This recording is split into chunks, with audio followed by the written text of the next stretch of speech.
travaille à la clinique Convert depuis bientôt 4 ans. J'ai toujours travaillé en service de réanimation. J'ai commencé de nuit, puis je suis passée de jour.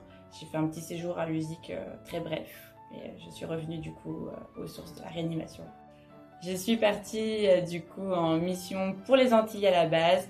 J'ai reçu un message de l'ordre infirmier qui nous a envoyé un mail que comme je suis recensée, du coup on a reçu un mail qui nous expliquait qu'ils avaient besoin effectivement de recensement s'il y avait des soignants intéressés dans le Rhône-Alpes pour partir en mission aux Antilles.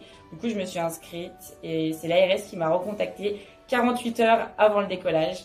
Heureusement j'avais prévenu ma cadre comme quoi je m'étais inscrite, que ça m'intéressait, que c'était pas un secret d'État, que j'ai fait mes propres démarches de mon côté et que finalement le mercredi j'ai reçu un mail comme quoi j'étais retenue et que j'allais avoir plus d'informations du coup le lendemain, donc le jeudi.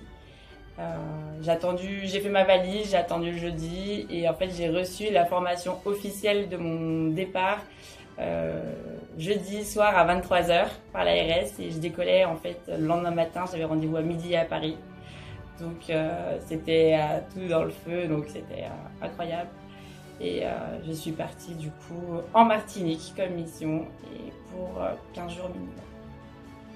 Du coup, je me suis inscrite seule. Je suis partie seule de la région. Il n'y avait pas d'autres soignants de l'Ain, en tout cas, qui sont partis pendant ma vague, en tout cas. Après, j'en ai parlé avec beaucoup de soignants, aussi bien ici sur la clinique que dans d'autres régions où je connais d'autres soignants. Et c'est vrai que ça donne l'envie en fait de s'inscrire. Il y a des collègues de service réanimation ici à la clinique Convert qui se sont du coup inscrits et mobilisés pour la suite. Ça m'a marqué le plus aussi bien l'enrichissement professionnel que personnel. C'est une expérience enrichissante aussi sur le plan humain. Tout ce qu'on a vécu là-bas est inexplicable, et irréalisable en fait ici en France. C'est clairement de la médecine de guerre. On fait du triage, on choisit qui est éligible en réanimation, qui ne l'est pas, par de gravité. Ils ont créé là-bas 4 services de réanimation de 55 lits. Ils ont créé des services entiers de médecine où ils ont doublé ou triplé des chambres.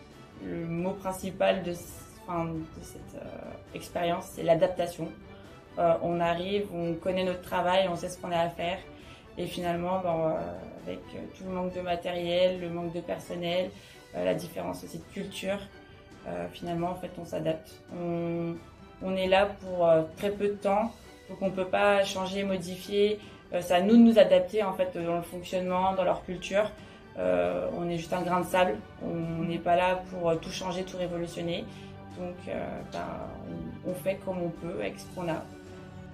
Sur le plan, on va dire, humain, c'est de l'échange aussi bien avec les Martiniquais, tous les soignants, discuter un peu avec eux, leurs pratiques, comment ils font, parce que clairement au niveau du matériel on était très restreint, pas de draps, pas de gants de toilette, très peu de matériel, on réutilisait beaucoup tout ce qu'on avait dans les chambres. On avait parfois des ruptures de stock au niveau de certains solutés, certains produits. On devait aller dans d'autres services de réanimation pour aller récupérer du matériel qu'on n'avait plus pour certains patients. C'était tout sur papier, bien sûr, parfois pas d'informatique. Fallait qu'on s'adapte. Une expérience incroyable qui motive. Moi qui voyage beaucoup, ça m'a permis de voyager et de faire en même temps mon métier. Et d'un autre côté, ça me donne encore plus envie de repartir. Je sais qu'il y a besoin encore de renforts dans d'autres îles. Je me suis rendu compte que finalement il y avait très peu de vaccinés sur les îles et que du coup on voit malgré tout que le vaccin protège en grande partie les gens et que peut-être on peut le contracter mais on sera beaucoup moins malade que l'on peut l'être par exemple sur les îles comme on peut le voir. Un autre petit message, c'est que c'est une très belle expérience, qu'on peut se recenser aussi auprès de l'ARS, aussi bien aussi au fait qu'on peut s'inscrire sur la réserve sanitaire où on peut du coup venir aider, on va recevoir des mails, des informations, remplir un dossier et si on le veut, bien sûr, partir aider d'autres.